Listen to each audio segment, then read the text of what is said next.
And the receptionist was like, no, none of us are.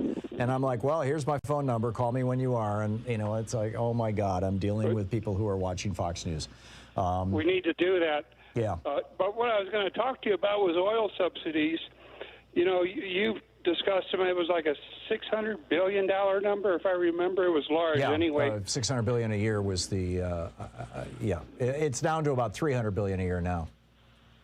Yeah, but, you know, that is really minor compared to the real oil subsidy. I worked in oil. Now, let me tell you how it works. You know, we sell an offshore oil field for $50,000 or $100,000 to an oil company. That offshore oil field is worth the production over the lifetime at today's prices. Of course, prices go up, but that's all relative. But at today's prices, the value of that oil field is about $150 billion. Mm-hmm. The rest of the world lets the oil company take a percentage, and then they keep the rest. We're giving away about $150 billion of all of these oil fields that could be going to reducing taxes. That's the real subsidy. The other one's minor. Yeah, that's amazing. Lou, thank you for that. Thank you for the information. That's striking. Anita in the games that they play, right? Probably to avoid taxes. Anita in San Antonio. Hey, Anita, what's up? Hi, Tom. Yeah, I just wanted to tell you my husband is the president of our local Little League.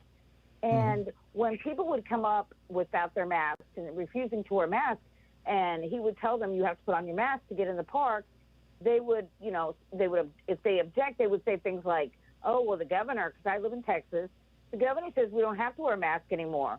And he would say, here, I'm the governor, and I'm going to call the police. And he would. He had called the police on a couple people, and let me tell you what, that works. He didn't coddle them. He didn't try to deal with them. He didn't try to explain himself, because the only thing these people would listen to is authority. Like, if they knew that he was serious, he was going to call the police on these people, and he had a couple people arrested. And let me tell you what, the people were scared of him, and they would wear the masks all the time there. Yeah. He never had any other problems. And that whole season we went without any COVID outbreaks. Well, that's the thing about bullies, Anita. You know, when you punch them in the nose, they typically back down real fast.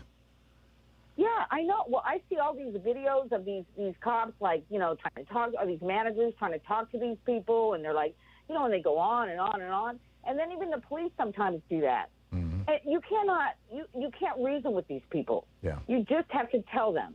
You have to put on a mask. That's it. Yeah, it's like trying to discuss religion with a Jehovah's Witness. Yeah, exactly. I'm with you. Anita, thank you. It's great to hear from you again. I appreciate the call. It's 45 minutes past the hour. It's the Thom Hartmann Program, the place where despair is not an option. No, we are going to make this a better country, damn it. We're going to do it step by step, person by person, waking people up every single day. We'll be right back. You're listening to Thom Hartmann. Visit thomhartmann.com for audio and video archives. And we've got a big lift. You know, it's a big job ahead of us, but, you know, I believe we're up to it. Back with your calls.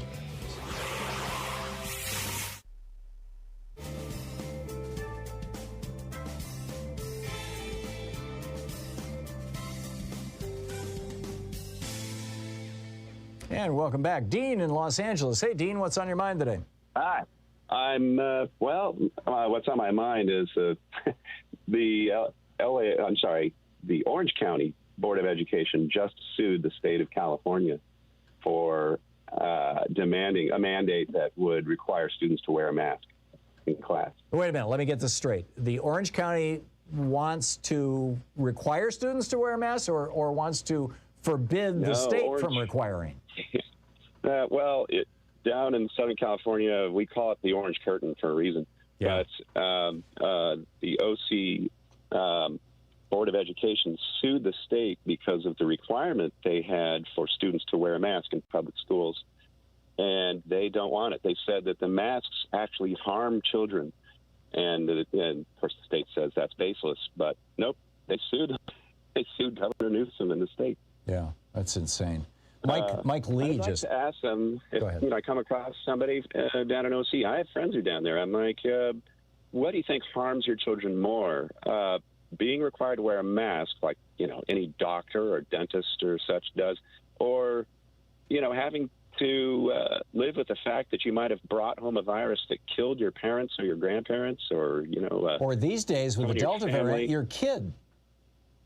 Yes. I mean, there's an explosion of children in the ICUs in Arkansas, and we're getting similar reports from other states. But the Arkansas's chief public health officer yesterday held a press conference and said that they are up over 200%, the severe cases of COVID among people under 18, children. Yeah, I happen to think you're absolutely right. This is a case of they're just trying to build a sense of, we're here to fight this, and literally don't care if people die for it. And I Governor DeSantis, or as I call him, Governor Death Sentence DeSantis, but who did the same thing. He's defunding schools, public schools, if they require a mandate for teachers or faculty or students to wear a mask. Yeah. You do that, we defund your school.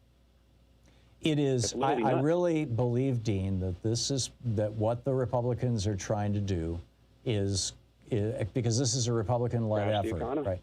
Is trying to crash the economy for political purposes. And the question, and I don't know the answer to this. We're going to find out the answer probably in a year and a half, in November of next year. Right. But the question is, will this actually work for the Republicans if they can soften the economy by having an explosion of COVID? Or is it going to backfire on them because the people who are mostly dying are in Republican-controlled counties and states? Exactly. And the polls finally are showing up on, I like to go to 270 to win, and they're showing that, what do you know, Florida has now turned into a toss-up state for the Senate. So that's interesting. It now shows that the prognosis is a 50 to 47 with 3 states that are sitting in toss-up. Yeah, and in all probability, Charlie Crist is going to take on Ron DeSantis next year. And and Charlie Crist has kind of an extra superpower in that he used to be a Republican, and now he's going to be running as a Democrat. He knows the game. So he'll bring exactly, and he'll bring along a lot of people who voted for. He used to be the governor of Florida. He'll bring along a lot of people who voted for him back in the day. So, Republicans. I still have hope. Yeah, I still have hope out there. I do too.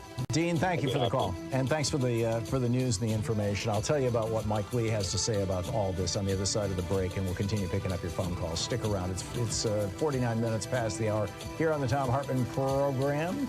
Viagra for your brain. Just don't tell a Republican.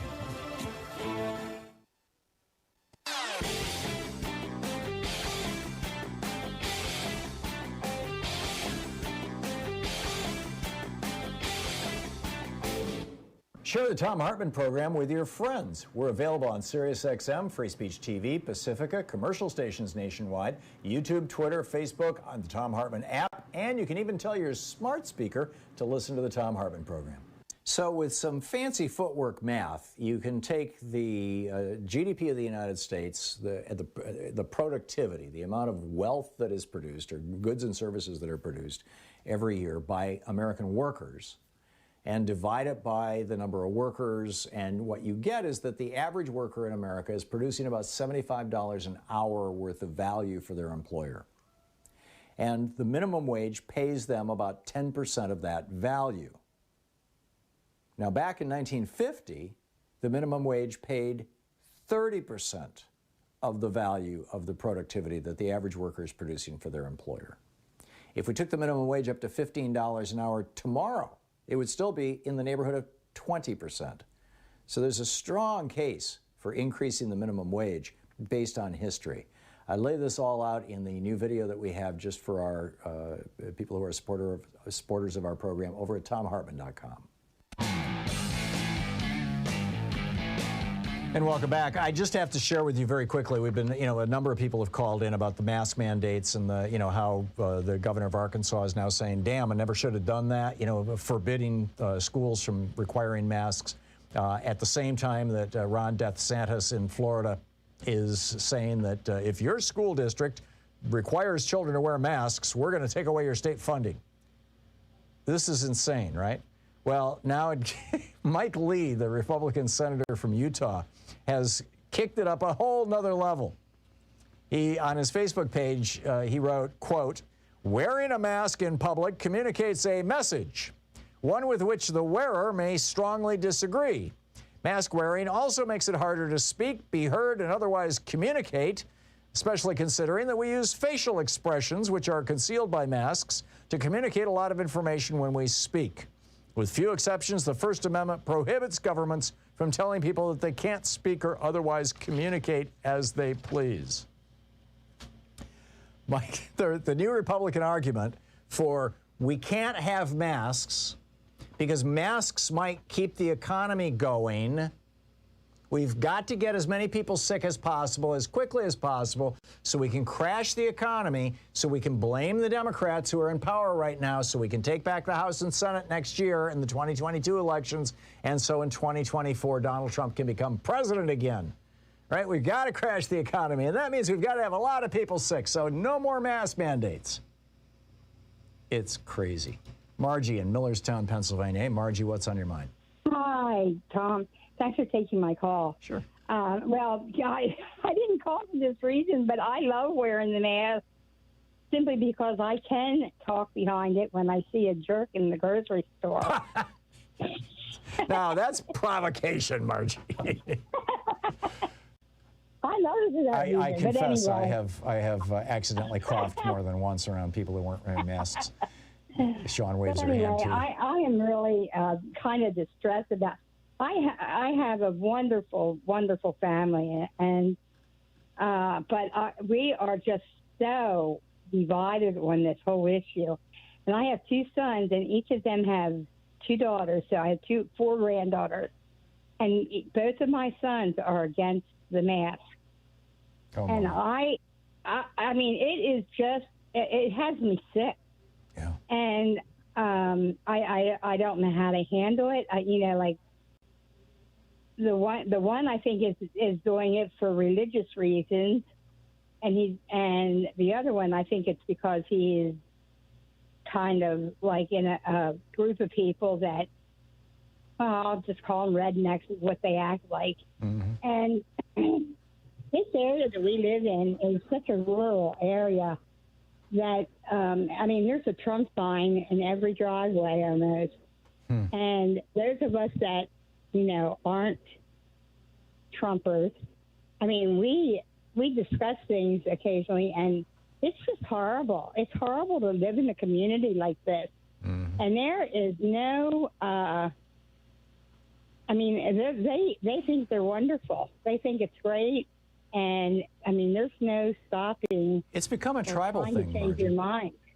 Pardon? It's become a tribal thing. It's become a, this is who I am, this is my sense of identity. Yeah. Right. Yeah. And I don't know. My sons were never grown up to be this way. Yeah. And we moved here in the 80s.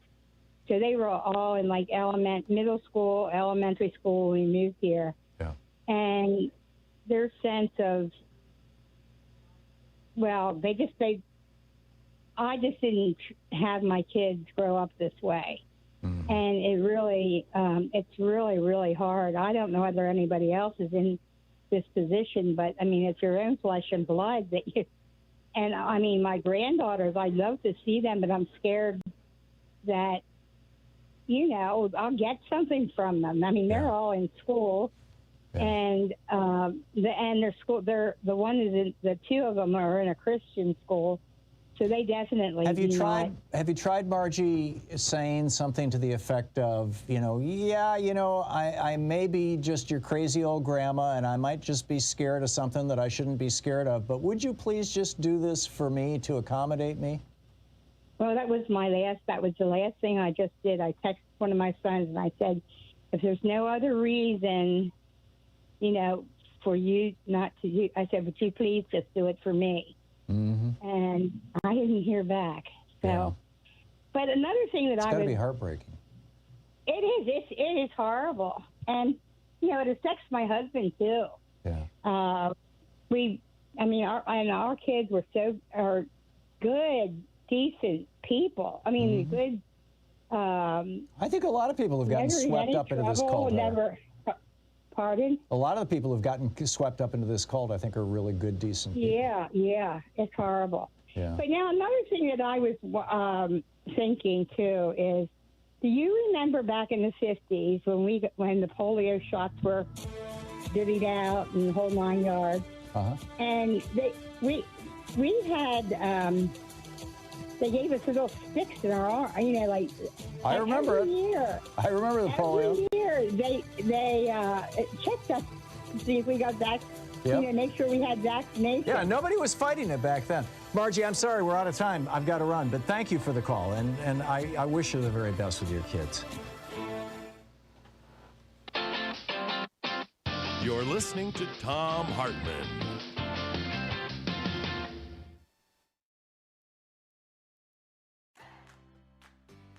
These companies support the Thom Hartmann Program. They are HelloFresh, the #1 meal kit delivery service. More information at HelloFresh.com, code TOM. CB Distillery for sleeping and pain relief. More info at cbdistillery.com, code TOM. Dinovite, only the best all-natural pet supplements. More info at dinovite.com.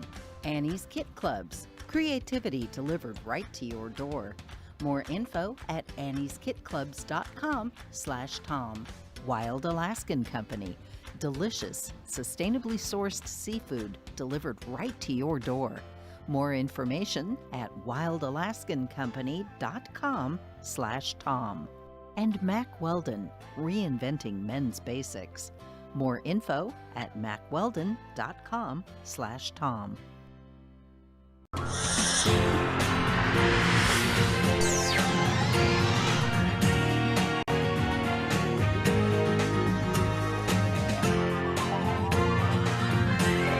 We say fight back!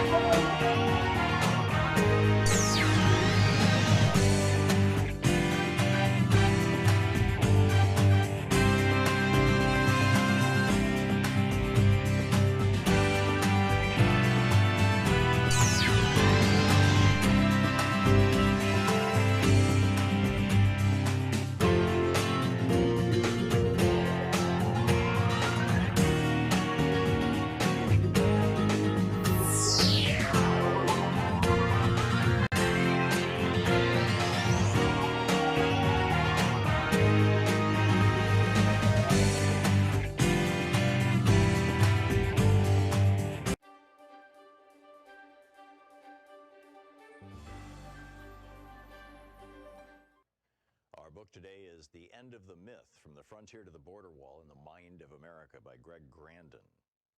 And this is from Chapter 1, titled All That Space. The British colonies in North America were conceived in expansion. America was an aspiration, an errand, and an obligation born out of violent Christian schism and Europe's interminable religious and imperial conflicts. Depending on the intricacies of their particular interpretations of Revelation, the Protestants who settled New England might have understood flight across the Atlantic as a way of escaping European war, or they might have seen migration as a chance to open a new front and win those wars on a new soil.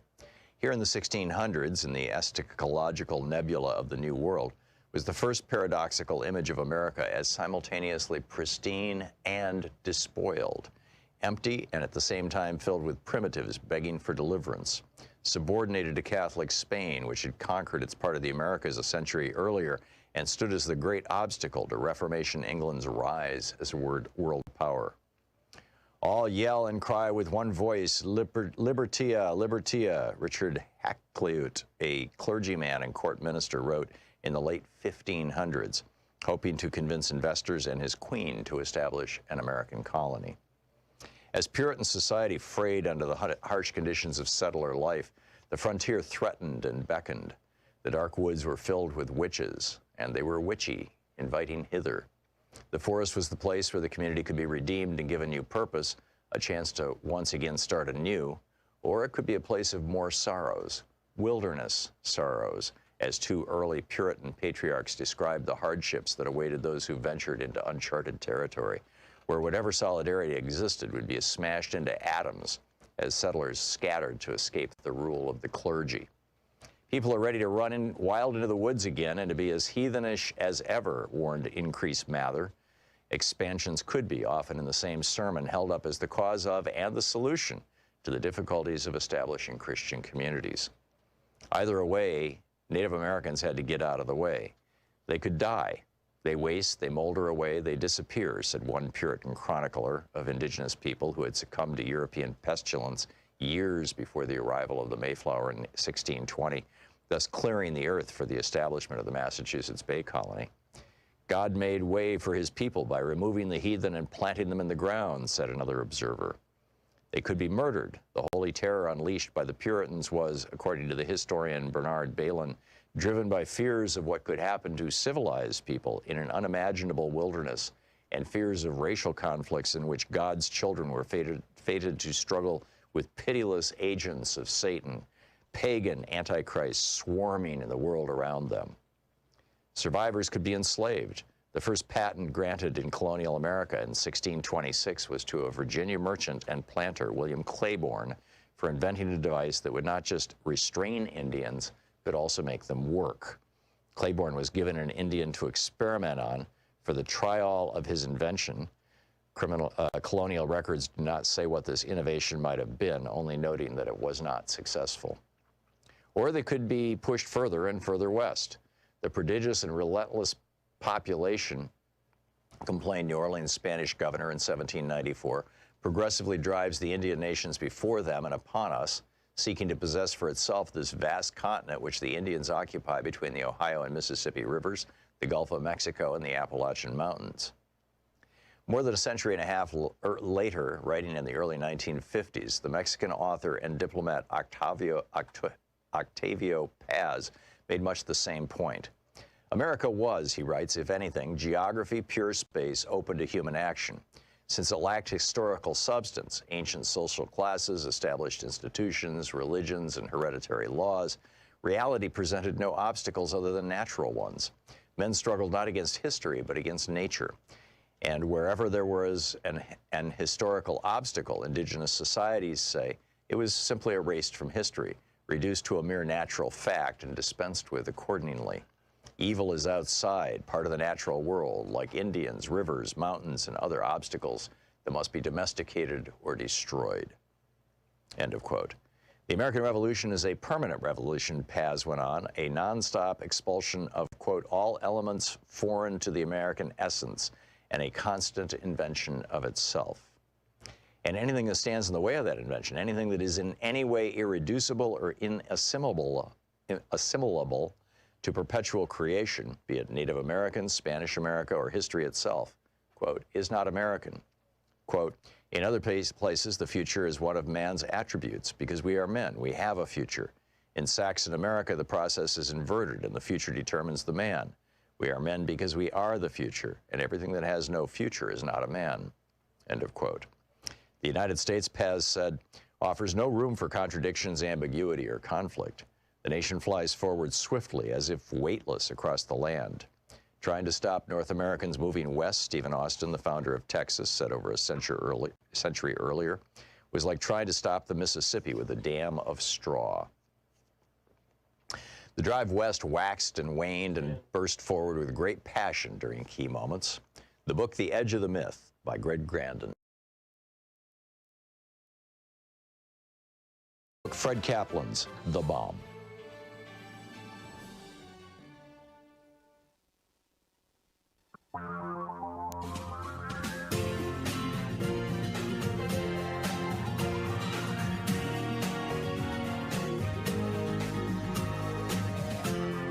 This is the Thom Hartmann Program.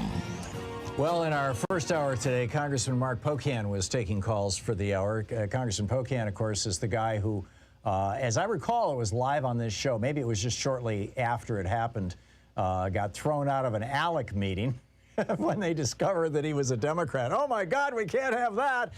Yeah, ALEC is the American Legislative Exchange Council, something that was started back in the day by the Koch brothers and their friends. David Armiak is with us. He's the research director with the Center for Media and Democracy, the website exposedbycmd.org, and his Twitter handle, DUBOO, or Exposed by CMD. David, welcome to the program. Tell us about the ALEC meeting last week and and you guys have filed an IRS complaint against ALEC. I want to learn the details of that as well. Great, yeah. Thanks for having us on the show. Yeah, to begin, so we started the week by filing ALEC complaints or state complaints against ALEC and state chairs and other leadership, including board members and task force leaders at ALEC in 15 states. The number of states or the exact names of the states can be viewed on our website. The complaint is pretty clear. We found that ALEC Care, which is a software that ALEC provides its members for free, is worth, in fact, $3,000 and is being provided, as essentially an in-kind contribution. And why do we say in-kind contribution? Because it is maintained by the company Voter Gravity, which is a Republican voter data company, conceived and run by Ned Ryan. And those of you that don't know who Ned Ryan is, he's the founder and president of the right-wing candidate training operation, American Majority. He also has an affiliate, American Majority Action. And all of these, have been closely aligned with the Tea Party and other libertarian groups over the years. So, so you're arguing that ALEC is just wandering into purely political territory. David, I need you to get your mouth a little closer to the microphone, by the way. It sounds like you're talking to us from the John. Really? So you guys are arguing that ALEC, which is it's a 501c3 or C4, but it's a non-profit organization, is violating their nonprofit status? David? Maybe he just muted himself. Oh, he just hung up. Apparently by accident. Sometimes that's what happens when you try to take yourself off mute. Well, Joyce, you need to call David back. I'm sorry about that. So I can tell you what's going on here. The bottom line, and David, I'm sure will fill in the blanks here in just a second, but the bottom line is that the American Legislative Exchange Council, which gets together there have been a couple Democrats who've been members over the years, but it gets together Republican members of Congress and lobbyists, one-on-one, next, kind of like next to each other, and they propose legislation. This is where the Stand Your Ground legislation came from. This is where a lot of the legislation, some of the no mask legislation is coming from. There's just pro-gun legislation, all kinds of things come out of ALEC. David is back with us, David Armiak. Hey, sorry about that. I got cut off somehow. Yeah, no, it's okay. You're arguing that ALEC has violated their tax-exempt status. Do I have that right?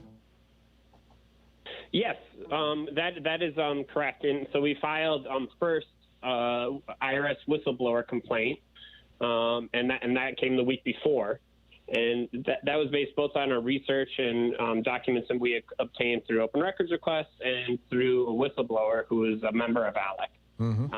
And essentially, for a number of reasons, we believe ALEC is violating its nonprofit, status, which, is supposed to be nonpartisan, right?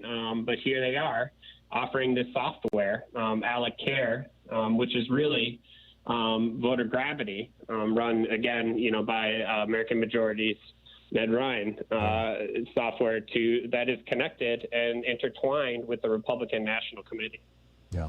Do you expect any result from this, or is this more, we're just, tossing darts at you, but most are going to miss? It seems like, there have been so many efforts to take ALEC down over the years. None of them have succeeded. Yeah, well, I'll tell you, we've filed some complaints, together with Common Cause in the past, and have seen no action. So we aren't entirely, optimistic here. And in particular, because, since, Donald Trump was elected, the IRS has really been decimated. Staff has been, has declined. The resources are not there. And just for routine things like requesting documents that should be publicly available are now taking over, 2 years in some cases. And we've had to file lawsuits against the IRS in order to, obtain documents, again, that should be routinely and easily available. Wow. So we don't really expect much action, but there's a new administration, and so, we hope that the more illegal activity that we draw attention to that's coming out of ALEC, that, some action will be taken. We're talking with David Armiak, the research director at the Center for Media and Democracy. Exposedbycmd.org is the website. David, for people who might be listening who want to help out or participate or just support your efforts, what do they do? Please, visit our website, exposedbycmd.org or alecexposed.org. Take a look, on ALEC Exposed, we have membership lists, or, what we call ALEC politician lists, or those that are tied to ALEC. You can contact your representatives if they're members and express your, feelings about the organization. You can also, visit our blog, share our stories, and if you feel like it, support us too, if you're able to. Yeah, there you go. It's a great organization. The Center for Media and Democracy. Exposed by CMD, or ALEC Exposed is the website. David, thanks for dropping by today. No problem. Thanks for having us. Great talking with you. My pleasure. We've got a lot of work to do, right? Collectively, all of us, we have a lot of work to do. And this is a piece of it. It's extraordinary times. So did the real estate industry help influence Congress not to extend the eviction moratorium? And who's giving millions to the Proud Boys? A couple of quick stories on the other side of this break, and then I'll continue with your phone calls for the rest of the hour. Stick around. This is the Thom Hartmann Program. Helping you win the water cooler wars now that we're back to water coolers. Right after this.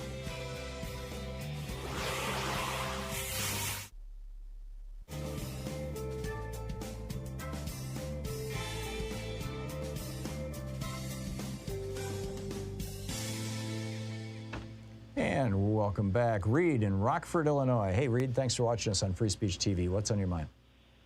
I took the Johnson & Johnson shot. I had signed up for the Pfizer, and I have a friend who's medically connected and sends me all these reports, like Eric Fiegelding reports.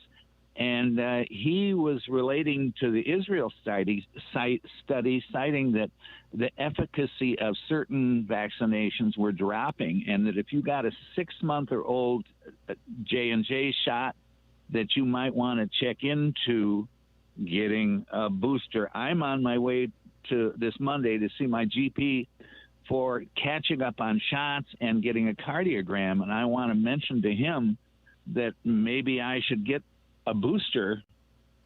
And the thing is, like, I'm hearing also that there are plenty of shots. People aren't taking them. And in some cases, they're saying, please don't throw these away. Come and get your shot. Yeah, one of the southern states just had to throw out something like 30,000 shots last week. It was I think it was Arkansas. I could be wrong, but it was one of those deep South states.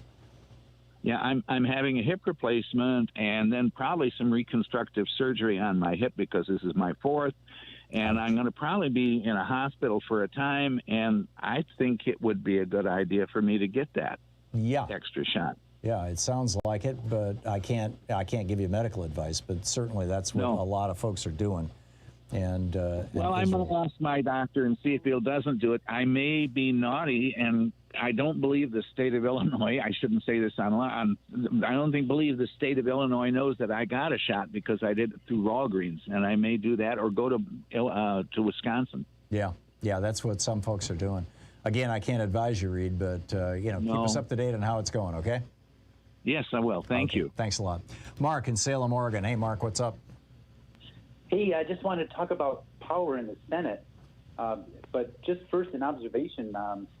With all these Republicans getting sick in all these red states, I'm not seeing any change in their attitude. I mean, the brainwashing has been complete. I know, it's astonishing. It's just absolutely astonishing. Well, Asa Hutchinson has backtracked, but, he's the only one so far. Kristi Noem is still out there bragging about the fact that, she infected hundreds of thousands of people with the Sturgis motorcycle rally. Oh, man. Well, in the Senate, when I'm assuming that the Democrats are still in charge, right? Chuck Schumer is the majority leader? Well, it's a 50-50, but yeah, he's the majority leader. He's the majority leader. Because there's a Democrat in the vice president's seat. Yes. And when Mitch McConnell was the majority leader, I never once heard the term Chuck Schumer is slow-walking legislation. Right. Chuck Schumer didn't have the power. Now, how in the world can Mitch McConnell slow-walk legislation when the agenda is set by Chuck Schumer? It just didn't get much coverage, but Chuck Schumer actually did slow walk and stop an awful lot of Republican legislation during the Trump years. That's why the Trump tax cut had to be passed through budget reconciliation. And that's why that was the only consequential piece of legislation that they passed in 4 years that Trump was president. Schumer used the filibuster. Yeah, no, Schumer was constantly using the filibuster. Every Republican effort got filibustered. Well, I'm just thinking that there's some other thing going on besides filibuster with Mitch McConnell, quote-unquote, slow-walking legislation. Yeah. That implies a schedule, agenda. I think the problem, Mark, is that the Republicans have some allies on the Democratic side. The Democrats have no allies on the Republican side. I got to run. Thanks.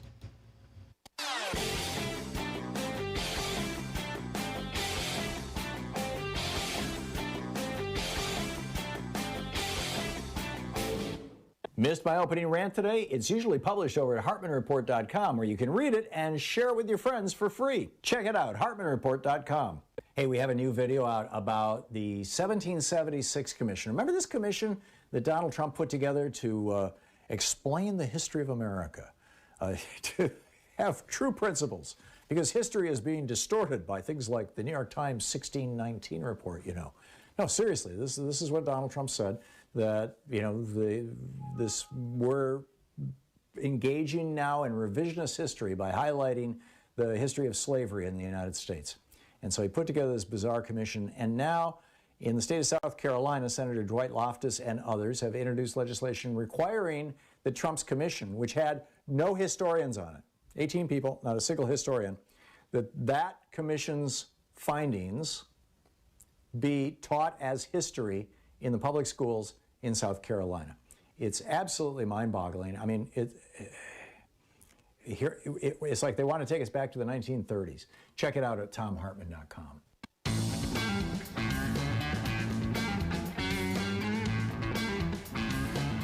Welcome back. Thom Hartmann here with you. So there's a real interesting question here. I touched on this earlier with Congressman Pocan, but we didn't really go into it deeply. There was a seven-figure contribution to one of the main Democratic political action committees by a fellow, George Marcus is his name. He's the chairman of both the real estate brokerage firm Marcus & Millichap and the real estate investment trust Essex Property Trust. And on June 1st, they gave $1 million to the House Majority PAC, which is, you know, a large super PAC. He also gave $263,000 last month to a committee benefiting the DNCC and to Speaker Pelosi's reelection campaign. And Rashida Tlaib, the Democrat from the western suburbs of Detroit, has come out and basically asked Democrats to return this donation. And what she's implying, what she's suggesting is that that donation might have been part of the reason why the Democrats weren't more proactive in making sure that the eviction moratorium didn't get extended. Now, I haven't seen any specific evidence of that other than the fact that the moratorium didn't get extended, which, you know, in Rashida Tlaib's mind, Congresswoman Tlaib's mind, is huge evidence, and may well be. But I think this all opens up a much larger issue, which is money in politics. Democrats are not immune to this. They can't be immune to it. If you don't have enough money to win an election, you're not in power. It's that simple. The rules of the game of politics in the United States were changed in 1976 and 78 with two Supreme Court decisions that Lewis Powell participated in after Nixon put him on the court in 72. And that was the Buckley case in 76 and the Bellotti case in 78. And those set the stage for Citizens United in 2010. And what Citizens United and those other cases said was that corporations are people and they have rights under the Constitution, and included in those rights is the right of free speech. And the way that a corporation, which does not have a mouth, speaks is with money. And therefore, money is free speech. When a corporation gives money, or the CEO of a corporation, or any other morbidly rich person, you know, some very, very wealthy person gives an enormous amount of money to a politician, we used to call that, prior to 76, we used to call that corruption. In fact, we used to call it bribery. And the Supreme Court said, you can't call it that anymore. That's now just normal politics in America. And the result of that is that America now operates more like an oligarchy than a democracy. More often than not, what the rich people want and what big corporations want is what gets passed into law.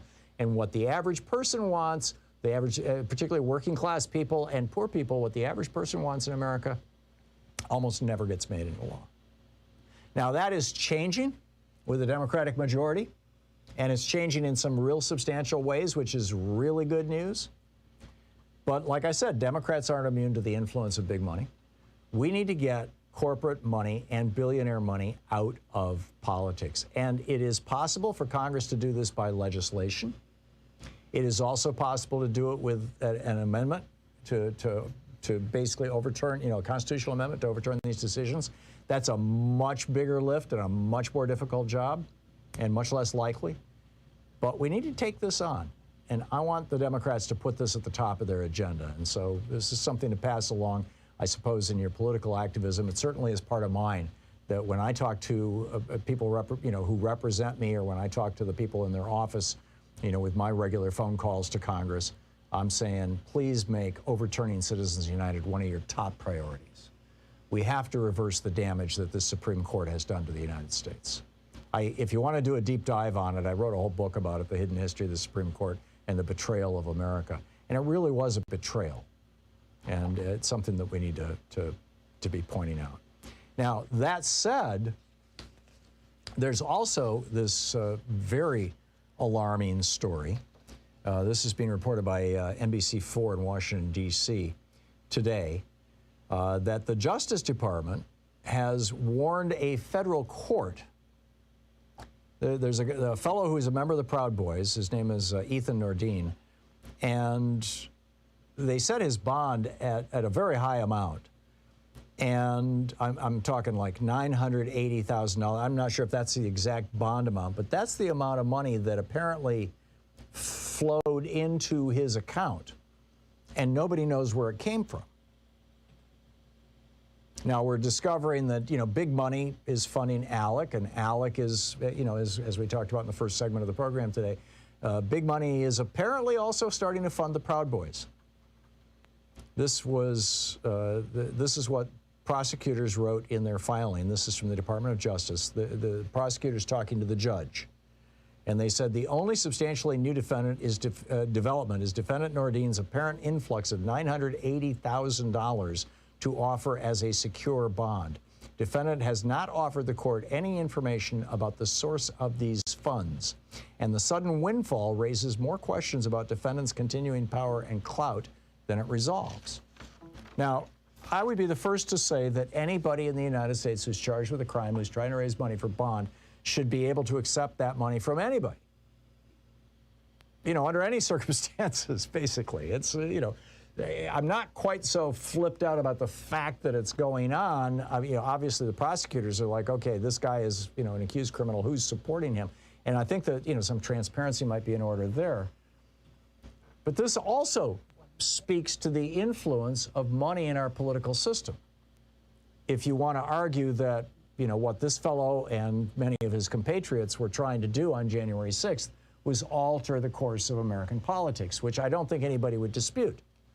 Even the people on their side would say, yeah, you know, we were trying to, quote, stop the steal, to stop Joe Biden from being certified as the rightfully elected president of the United States.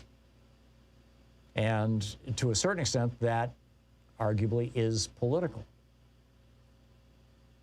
We have completely lost control of big money in our political system in this country. And if we don't do something about this, if we don't get this under control, we're going to end up like Hungary, where Tucker Carlson is broadcasting from this week, where, you know, the Hungarians are starting to push back. Viktor Orban, the oligarch running Hungary, just basically in the last election, just kind of lost Budapest. But he's still in charge. He's still in power. The big election that he faces is next year. And he's getting a little help from Fox News and from Tucker Carlson. And Tucker Carlson and the whole idea of ending democracy in America is getting a big boost from Viktor Orban. This is, you know, you put all this stuff together and it's just a very, very ugly picture. You're listening to the Thom Hartmann Program. Call 202-808-9925. That we need to be aggressively doing something about. We as a people. We need to deal with money in politics now. We'll be back with your calls after this.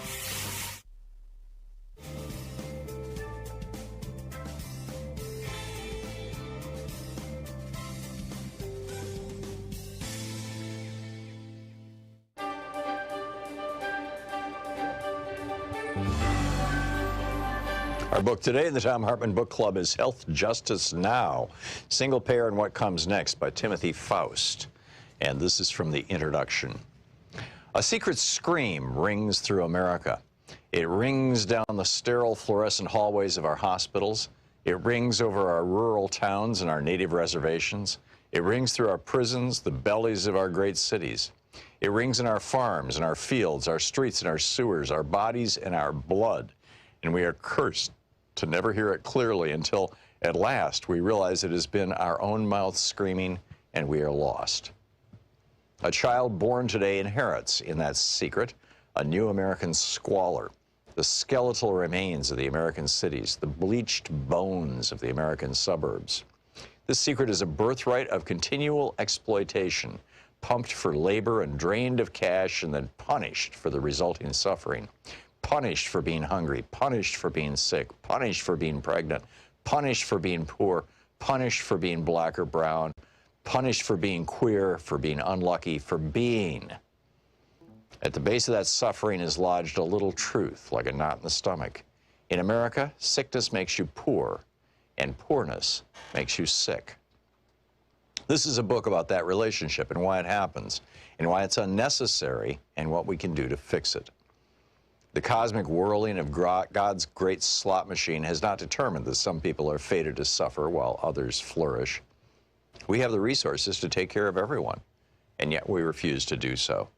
Your medical debt and medical bills are unnecessary, but we have chosen to make them necessary.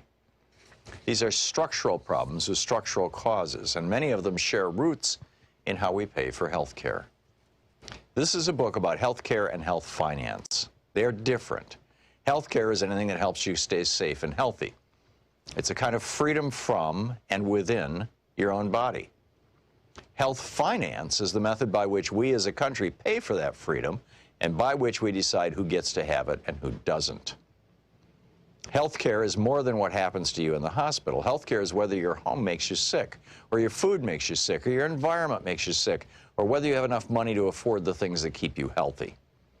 In America, the structure of corporate health care has convinced us that some people deserve health care and some people don't. This is a book about that corporate health finance, about private insurance and private insurers. For half a century, they've convinced us that they're the only things that keep us or could ever keep us from the utter financial ruination of illness. They've sold us different inadequate insurance plans and persuaded us that this is a form of great liberty, while chipping away at our freedoms for profit and holding our bodies and our children's bodies hostage. This is a book about single-payer health care, a health finance model in which we pool our abundant collective resources to provide health care to all people. It is a common model across the world. As we will discuss in this book, we have the potential not just to enact a single-payer program in America, but to build the greatest health care program among any so-called developed democracy. Here is my profession of faith. I believe beyond any doubt that single payer is demonstrably sound and imminently feasible.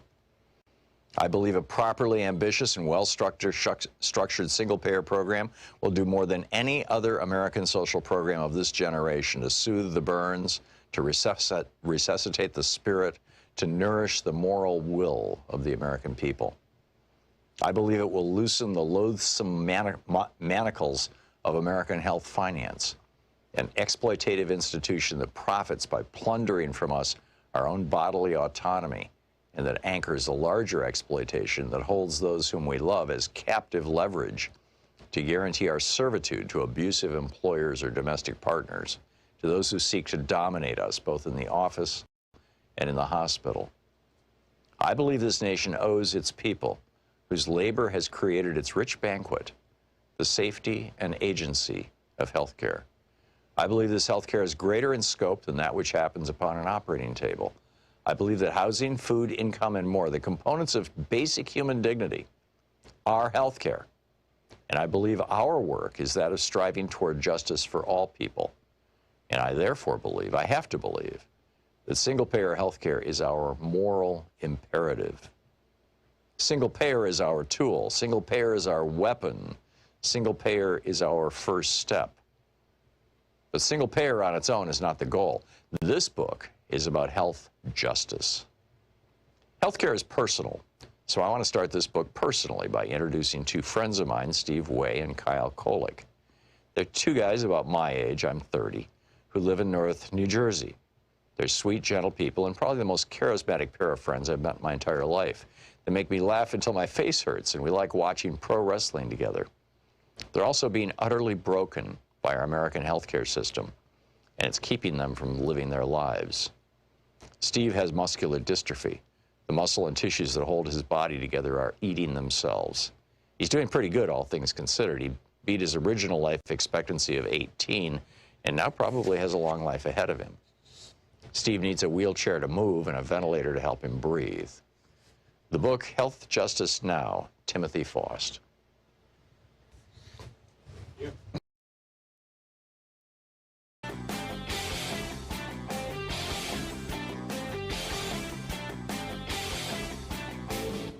Our 1-hour free podcast recaps our show, and it's available wherever fine podcasts are found. And we have the full 3-hour podcast available over at thomhartmann.com if you want to really support our program. So the Republican Party has sold themselves way back, all the way back to the 60s, really, as the serious party. We're the party of issues. We take stuff seriously. We have serious policy analysis. We have serious constitutional analysis.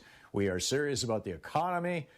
We have all these think tanks, Heritage and Competitive Enterprise and Cato, and we've got the Federalist Society finding serious judges that we can put on the federal bench.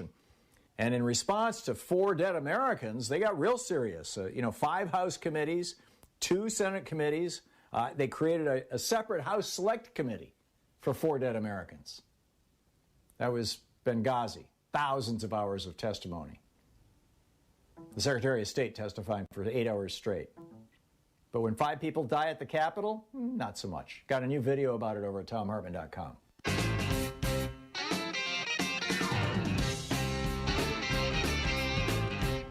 Welcome back. Thom Hartmann here with you and Paul in Chicago. Hey, Paul, what's on your mind today? Yeah, Tom. Hi. Listen, 2 things. First off, I've been home for 3 days sick from work, because on Sunday I got such a huge fever that it knocked me out so bad, put me into bed for 2 days, and then they're trying to figure if this is COVID Delta or what. I've got the shots. People don't want this, because if I hadn't gotten the shots and this is COVID, I could only imagine how much worse it would have been. But yeah. I'm doing We've got a couple better of now. they've got the home test kits. You can buy them at the pharmacy. We got some online. Binance. Well, I went into the doctor, and they stuck the thing up my nose, and they're checking me for that and for other viruses to try to find out what. But I'm waiting to hear back. But anyway, the real reason I called was I got to just say I'm a Democrat. I am extremely disappointed, frankly, in Biden and the administration in the fact that, what happened yesterday with the New York mayor, I thought was really, really important, that they're instrumenting this ban on, if you want to go to a restaurant or you want to go to a gym, you have to show proof of vaccination. And Biden, with one pen, could put an executive order that says if you want to fly or you want to take Amtrak or you want to do X, Y, or Z, you need to show proof of vaccination. And I think it is high time that they start putting the sticks, because the carrots aren't working with these people. Yeah. Frankly, I am really, I mean, I may be sick myself, but it wasn't for lack of trying. Yeah. These other people, these ignorant rubes, they don't even want to try. I think and they're endangering the health of the nation. They've killed. How many people has that governor in Florida killed, or that governor in Texas killed? Yeah, over 39,000 people have died in Florida. I can tell you that right off the top of my head. I get what you're saying, Paul. I share your outrage. The one little tripwire that hasn't been crossed, or pick your crazy metaphor. I'm sorry for old cliches, but the one thing that hasn't happened that would make it far easier for the federal government or any government to mandate vaccines is that they have to have full approval from the FDA. And I think that that's why at least the Pfizer vaccine looks like in the next 2 or 3 weeks it's going to get full approval.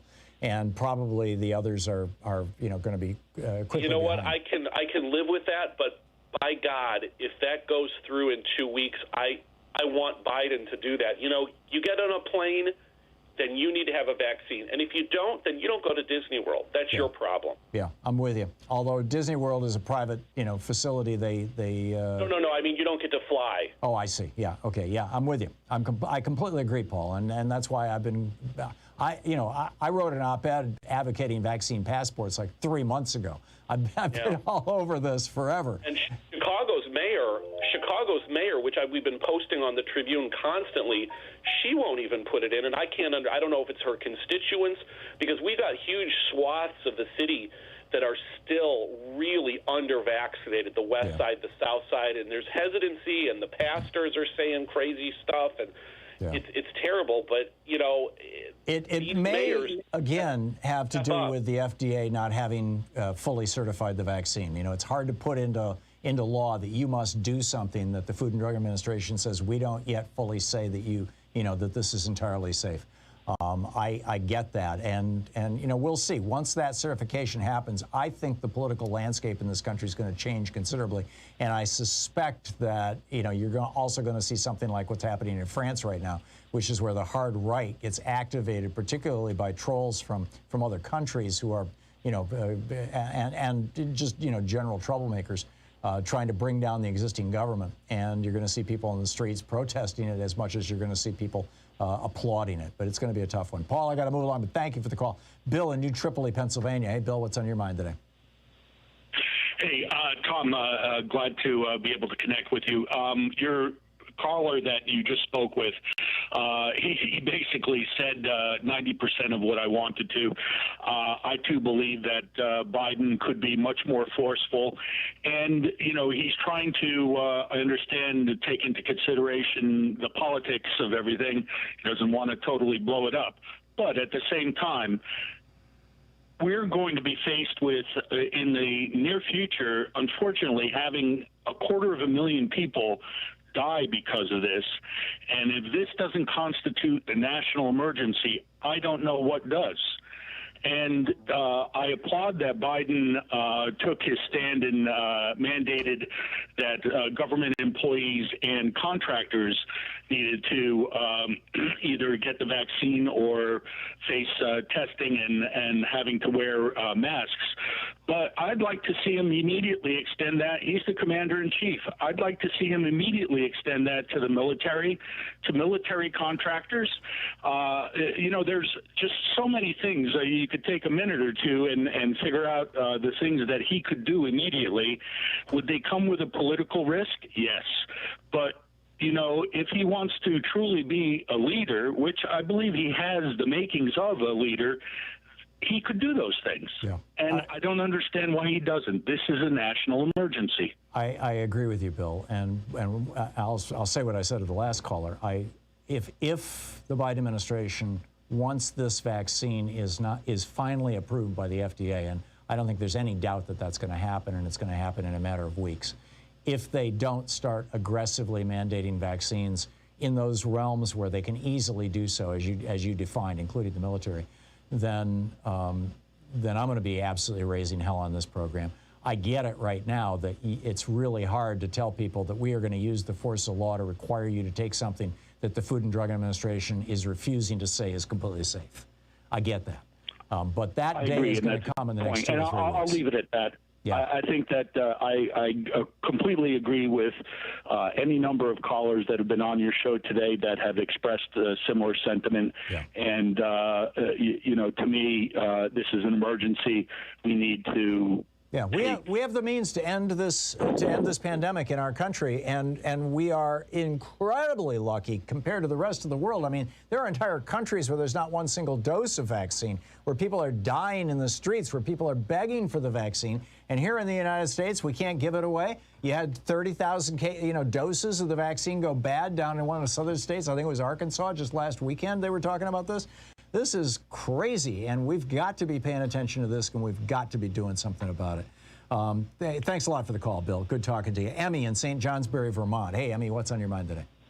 Yes, I'm dealing with the question of the fact that the masks that most of us are wearing are said to be not any good against the Delta. And that the new models, even the 965s, the old kind, they don't do what the new ones. If you look at the new ones, I went on the CDC site and I really complained to them that they should be putting this first and center. They have to stick to your face across the top. They have the cloth thing. You can see some people on TV who have them already, and the cloth part goes back across your cheeks. It has to stick under your chin. It sticks all around. It has to not let through any light when you hold it up. It's supposed to have a respirator in the middle. You know what we should do with this? All this extra money that the states have, as I don't expect Biden's going to be able to deal with this stuff. I'm hoping our state of Vermont, our governor, has been really great with all of this. Mail everybody a couple of these real good masks, the kind that we're supposed to have that would work, so they could all see where they are. Because if we wait for only the digital people, it took me 2 hours yesterday going online to figure out where they were, and in the end I ended up paying $20 for two damn mask. Yeah. And here's the thing, you Emmy. can mail $1,400 checks to everybody. Why not mail 2 or 3 masks for everybody? Well, and in fact, the Trump administration was planning on doing that in April of last year, and then the news came out that mostly black people were dying from COVID, and they scotched it, they deep sixed it. But here's the thing, we were all taught as children to cover our mouths when we cough. And the reason why is that literally just putting your hand over your mouth and coughing into your hand stops a large chunk of the moisture that comes out of your mouth when you have a cold or the flu, and makes the cloud that would surround you, the infectious cloud of viruses, it makes that go from extending many, many feet beyond you to just a few inches or maybe a foot or so beyond you, just coughing into your hand. So even though a mask won't be completely effective at stopping viruses from coming into you, the main reason to wear a mask is to stop the viruses going out of you that can infect other people. And even an old-fashioned surgical mask or even an old cloth mask that you can, you could inhale virus through very easily is still going to stop the vast majority of the large moist particles that come out with our breath and that contain all that virus. So yes, the new masks are good and great, in fact. And yes, the KN95 masks are really important, and it is important that we wear masks that are effective. But any kind of mask is better than no mask at all. And that point needs to be made over and over. Emmy, thank you for the call. Karen in Cleveland, Ohio. Hey, Karen, what's on your mind? Oh, hi, Tom. Oh, boy. Overload, fatigue, I think we're all suffering from it, but I really have to address something very, very important. Bottom line, the cancer of Trump is permeating everything, whether it was the, Corona debacle, and then, of course, it accumulated into insurrection, the coup attempt, and this is my take on all this. Of course, the Justice Department, I feel, is moving like molasses. I really need to stress this. We need to reframe the narrative. Republicans are fascists, and the Democrats really need to get together en masse, really address this, because this was actual genuine sedition.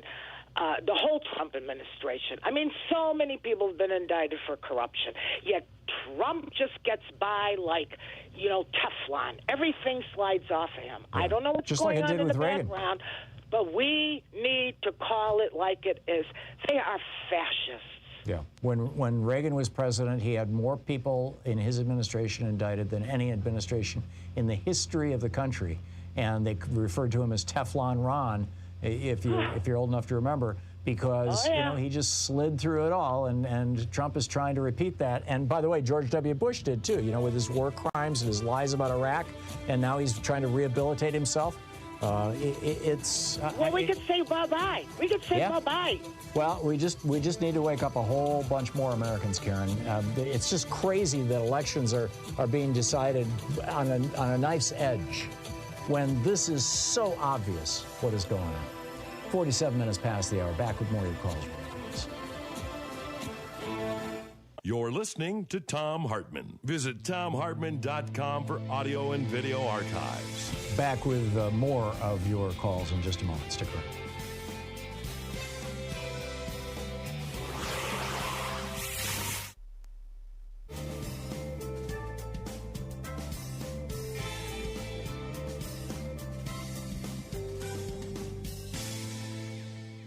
And welcome back. Steve in Phoenix, Arizona. Hey, Steve, what's on your mind?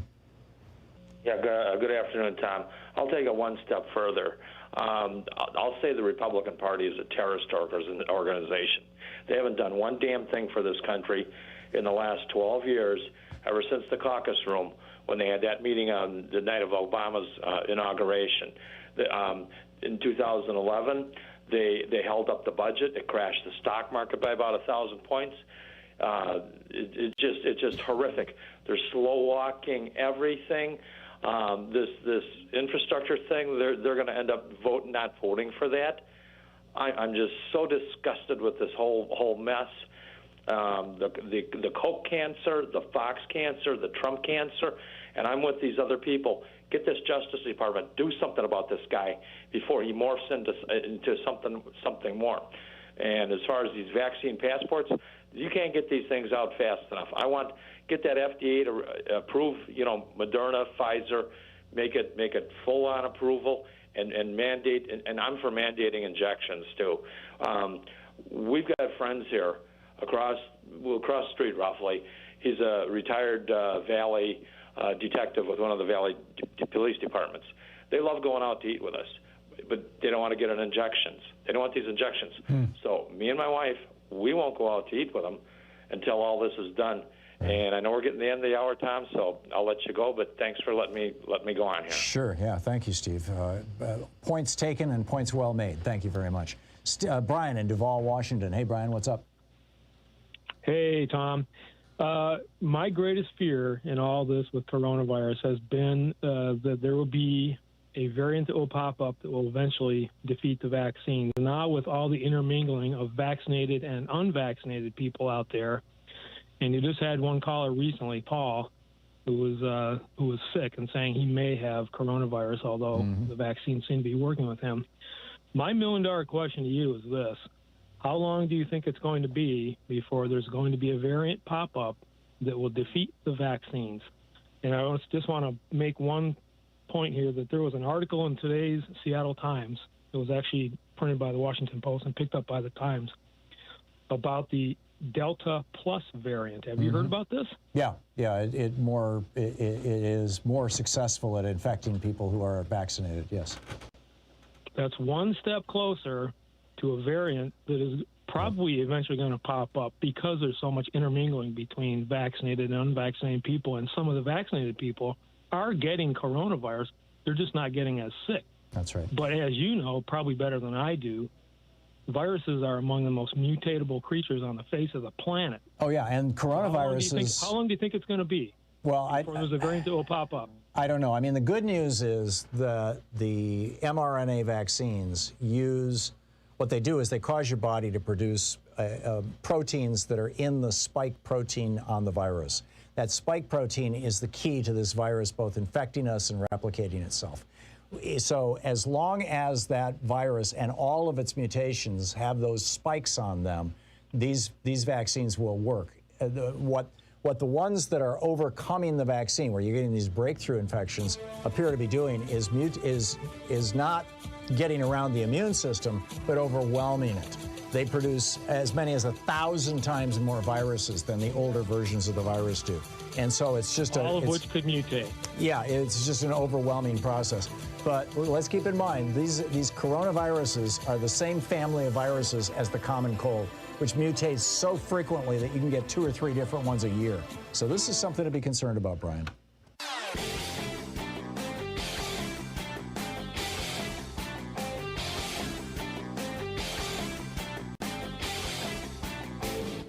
Hey, thanks so much for sharing our program and for reaching out to our stations and sponsors and letting them know that you're listening. It really means a lot to us. We have a new video over at thomhartmann.com for the folks who support our program, and it's this one's a geeky science one. And it's about this little snippet of genetic material, what's called microRNA. And the name of this one is called MIR1, M-I-R-1. And we've known for years that when muscles are used, when I'm talking about, you know, exercise to the point where you feel fatigue in your muscles, that when exercises are when muscles are exercised, it depletes them of MIR1. What they didn't know is where that MIR1 goes and what it does. And it turns out that our fat cells draw the MIR1 in from the muscles, and it causes the fat cells to start converting themselves into fatty acids that can be used to feed the muscles. So we're not just building muscle, but we're also reducing fat in our body. It's absolutely fascinating. I'm going into depth on it in this new video. It's over at thomhartmann.com. And welcome back, Alejandro in Miami. Hey, Alejandro, what's up? Hello, Tom. Sorry about that. I heard you missed me earlier. I'm dealing with a friend's legal issue. But anyways, I'm available to talk about Florida's DeSantis problem, and I want to connect it to the shadow government post, because I don't know if you're familiar with our county. Our state agricultural commissioner of Commissioner of Agriculture and Consumer Affairs, that I would say is acting like our shadow governor, because she just stated recently, I'm running for governor of the state of Florida, but I never expected to start the job now.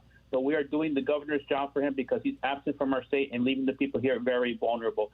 So she's been very vocal. Is she a Republican or a Democrat? No, she's a Democrat. Let me explain why. Interesting. Because she's one of our, we have several statewide offices like the Commissioner of Agriculture, Consumer Affairs, Attorney General that are voted statewide. So even though Governor DeSantis won in the election as a Republican, she won as a Democrat. So she's like the only one of in his cabinet who's vocally against him. It's a very awkward situation. That's interesting. But I love it because he's like on his side, saying, look, the governor's acting irresponsibly here. He doesn't care about coronavirus case. I mean, I didn't know about the so you've got a Democratic primary coming, Alejandro. I understood that Charlie Crist was the front runner. I'm sorry, I don't recall her name. Is she going to be the front runner? Tell me again who she is. Well, that's a tricky thing, because I think the Democratic Party is pushing Charlie Crist, who was the former Republican governor, as you know, right. But he switched parties because even for reasons why, many reasons. But yes, I think they're pushing him, but she's also running the primary. So it's going to be very, awkward or to a lot of attention, because she's very progressive, Nikki Fried. She's pro marijuana. Oh, Nikki Fried. Oh, yeah. Nikki Fried. In fact, I think we've had her on this program. Yeah, we have. Yeah, Sean is confirming that. Yes, she's been on this program. Yeah. Yeah, she is good. So, she's really good, and she's pointing out what the governor's doing wrong about not getting the vaccines out. And just obviously, I live in Florida, and it's like, oh, damn it, we're in this epidemic again. I feel like we're in a bad pandemic movie, and I can't get out of it. Yeah. Right? So I totally get it. No. Okay, Alejandro, thank you. Thanks for the heads up, and thanks for all that information. I really appreciate it. Thomas in Mossy Head, Florida, another Florida caller. Hey, Thomas, what's up? Hey, Tom, I know you're short on time. I just wanted you to clear something out for me. As far as Reagan, I total arguments with Republicans, and they swear up and down that the only reason that the wall came down with Gorbachev was because Reagan told him to tear it down. Could you clarify that a little bit? I don't think that hurt. I mean, I'll give Reagan credit for working with Gorbachev. It was the one thing that he did while he was president that is, in my opinion, laudable. He really, and I think, he was going against his own party, by the way. It was the Republican Party that was angry with Reagan for negotiating with Gorbachev. And those negotiations, I think you could probably build a case, led to glasnost and perestroika, which then led to the disintegration of the Soviet Union. That said, had Reagan not been president, the Soviet Union would have disintegrated anyway. The CIA was predicting this in the late 60s, and they predicted that it would happen in the 80s, and they were right. So, or actually it was in the 90s when it actually finally happened. I think it was 91. But, you know, it's okay to, you know, throw the dog a bone every now and then. Just say, yeah, maybe Reagan did something worthwhile. Thomas, I got to run, but thank you for the call. What a day, huh? We'll be back tomorrow, same bat time, same bat channel. In the meantime, don't forget, democracy is not a spectator sport. Never was, never will be, doesn't work that way. It requires you. And it's more than just listening to the radio, it's doing something. So get out there, get active, tag you're it. We'll see you tomorrow. Have a great afternoon. You've been listening to Thom Hartmann. For audio and video archives, visit thomhartmann.com.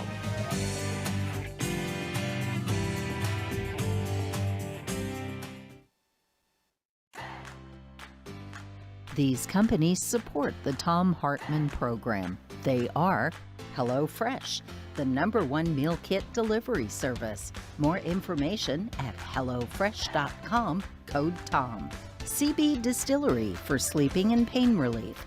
More info at cbdistillery.com, code TOM. Dinovite, only the best all-natural pet supplements. More info at dinovite.com.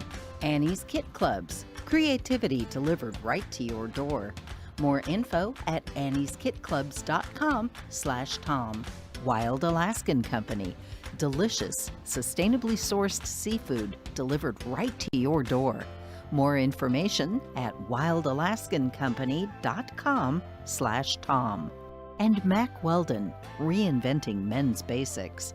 More info at mackweldon.com/Tom.